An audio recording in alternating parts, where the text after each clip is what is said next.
But you will cheat. You will cheat. Hey, look, everybody keep saying I'm cheating for no reason. Nice composure, good.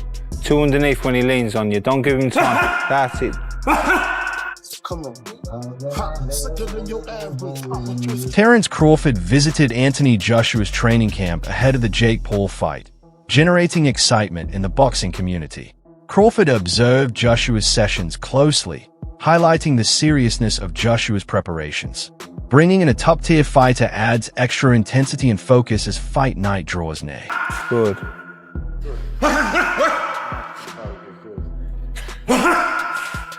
Good. Nice composure, good. Two underneath when he leans on you. Don't give him time. Anthony Joshua constantly seeks new experiences and insight from other fighters, studying different styles and techniques.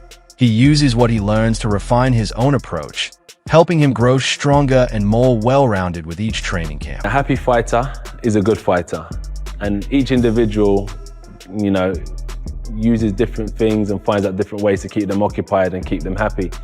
And for me, it was just... Anthony Joshua pushes himself with intense training to build strength, speed, and focus, using ice bath for recovery and tough drills to sharpen every aspect of his performance. Combat analyst Wade Plemons advises that Joshua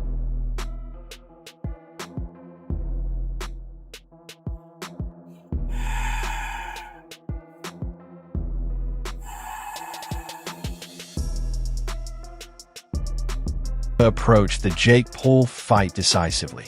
He argues that Joshua should not extend the bout unnecessarily but use his experience, size, and power to secure a quick, controlled victory, maintaining his reputation and setting the tone from the first bell. Which I think could be a little bit of a feeling out first round for AJ too.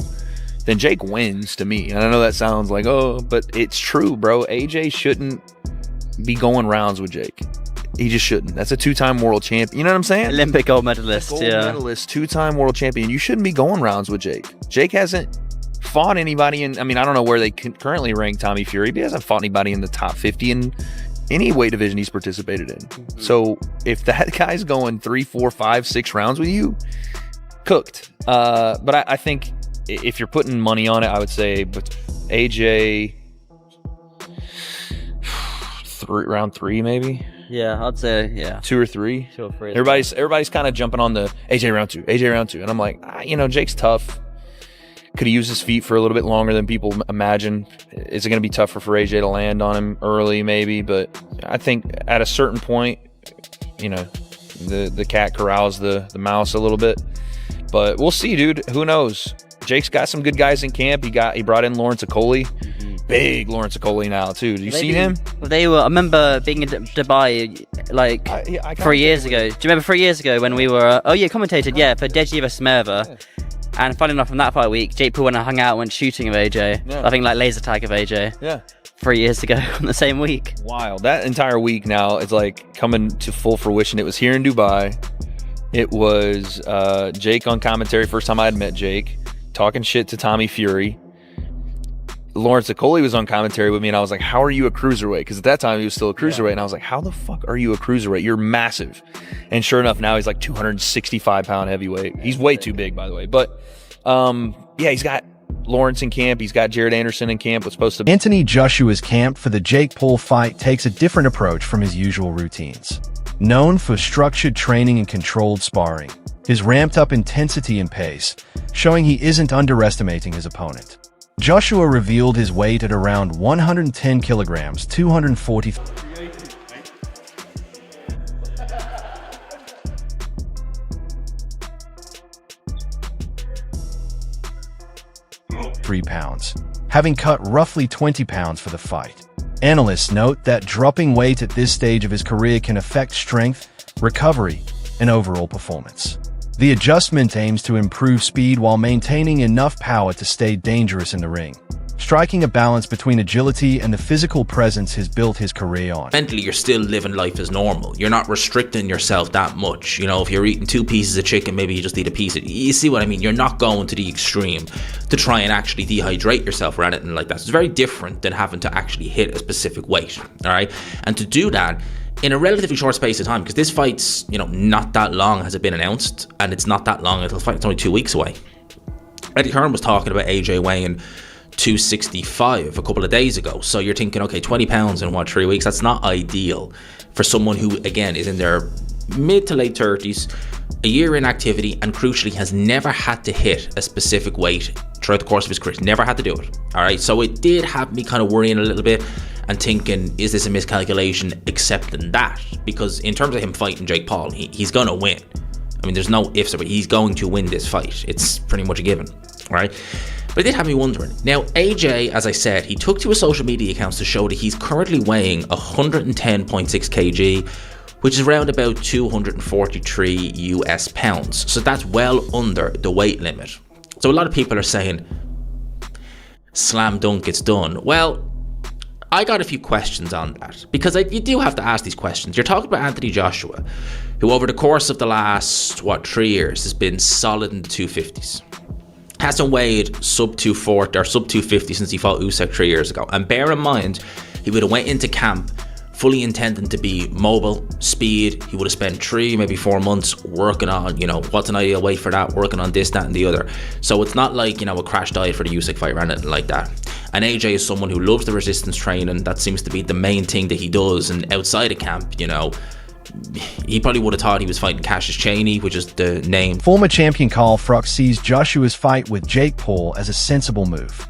With a decorated career including world titles and major stadium bouts, Fruck notes that Joshua has few meaningful matchups left.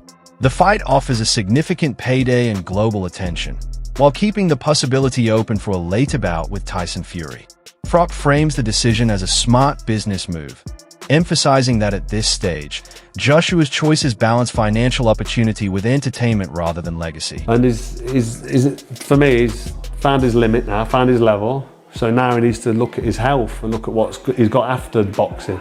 And if he can make 50 mil, whatever he's making, to fight fucking in the clown world against the clown show, do you know what I mean? Then take the money, man.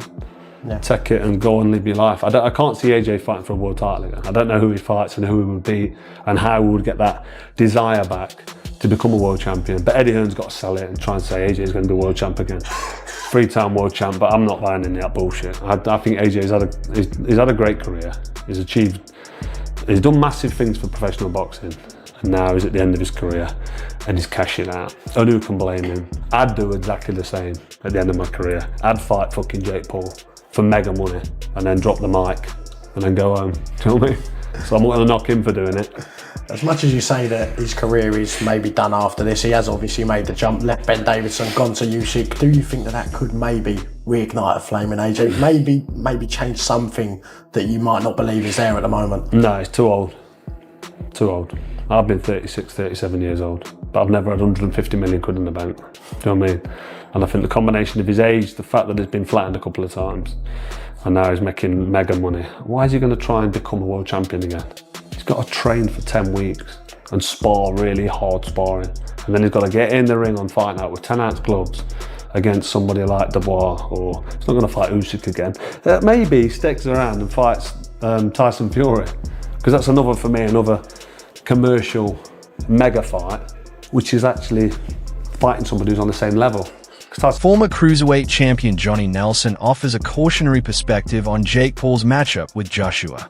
While Paul has improved in boxing, Nelson emphasizes that facing a former heavyweight champion brings a level of power and intensity he hasn't encountered before. He warns that taking heavy shots from someone of Joshua's size and skill could pose serious risks to Paul's health and future in the sport. I'm stuck in between, because nobody on this green earth would actually turn down 50, 60 million to fight Jake Paul. And people that don't like this will probably watch it because they want to see Jake Paul getting knocked out. So what does it say about AJ and what does it say about Jake Paul? I think I was thinking upside down. For AJ, I thought, Mama's cashing out. He's cashing out because he's going down this mimic line. But I thought, in reality, is he? Realistically, he's thinking, you know what, this big mouth YouTuber stroke boxer has the cheek to call me out. I'd be pissed off at that, if I'm honest with you. I'd be upset if I was AJ, thinking, that's disrespect, man. You think you can deal with me? But he didn't. AJ was jovial and he commended Jake Paul's business acumen, saying, we've sat down, the deal's been done. But still, it just leaves an odd taste in your mouth. So as long as AJ gets the job done, and I mean gets the job done, shows his world-class pedigree and wipes this boy out, then everybody's happy. But how does it enhance his career? The only way it enhances his career is financially. That's it.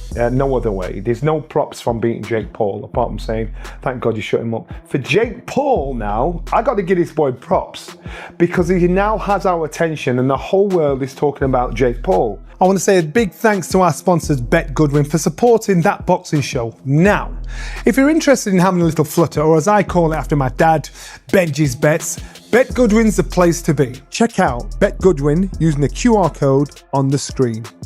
I'm probably 90% thinking the fight's going to happen, but I'm struggling. I'm thinking, this boy can't be so stupid. But then you hear a whisper. You hear a whisper that Jake Paul himself might be cashing out, because the big purses that he's pulling, fighting these has-beens or ex-fighters, they're dropping slowly but surely. So maybe, just maybe, this might be his last fight, getting in there with Anthony Joshua and getting knocked out. But there's always that conspiracy theory. Are there some contract agreements that can and cannot be done, which will never see the light of day, that we don't know about? Well, if you're an ex-fighter and if you like the fight game, you'll see fake. You'll know fake when you see it. So if there's any of that fakery going on with this, pulling a shot, taking it easy, giving my... Rising heavyweight Jared Anderson plays a key role in Joshua's training, bringing speed, power, and relentless pressure in sparring. His fast-paced style forces Joshua to stay sharp, improve his reactions, and tighten his defense.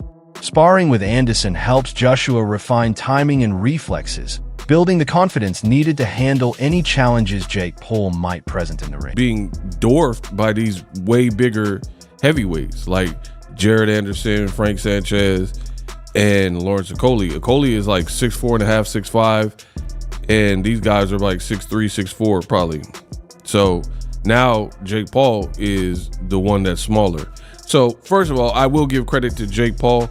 Clearly, he's a person who is taking his career seriously.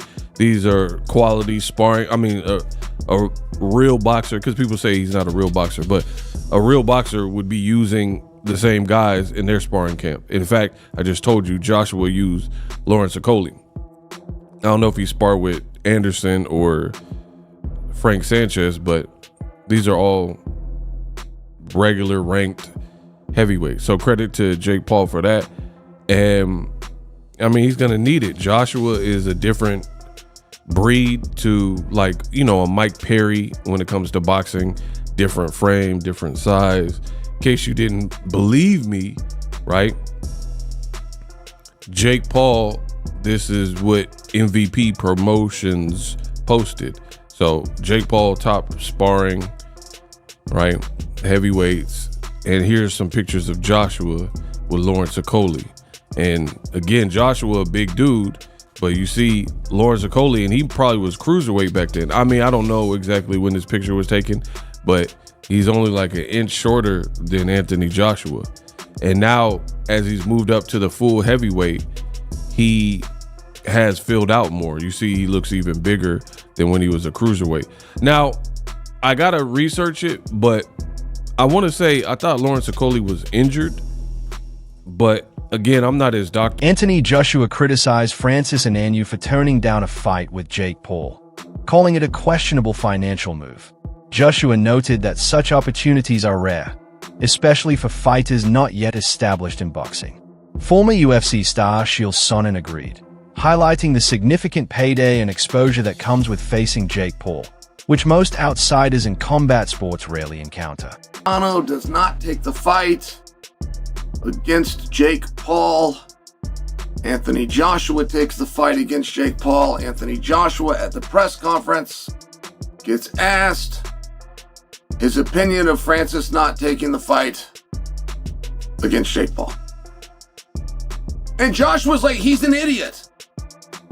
He's an idiot. There is no reason for him to not take this match. I cannot be and am not mad at Francis. I can't be.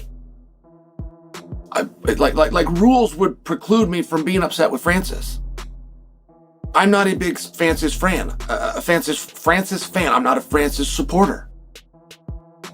So I want to hurt Francis. I want to do something to hurt him. Well, his own actions took $10 million out of his bank account, of which, by the way, could use $10 million. So I can't be mad at him. If I teased him, and by God, get in there and he go, oh my gosh, I heard Chael and I heard from all the Eagles and what was I thinking? And Joshua's out and this is my chance of redemption. Hey, put me in, Jake. That would then help him. That would be positive for Francis. That would create envy as well as jealousy from outside observers like me.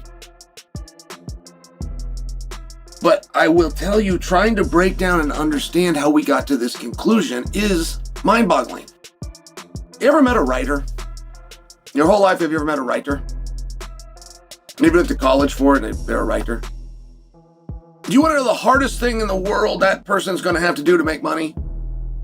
Find somebody to pay them to write.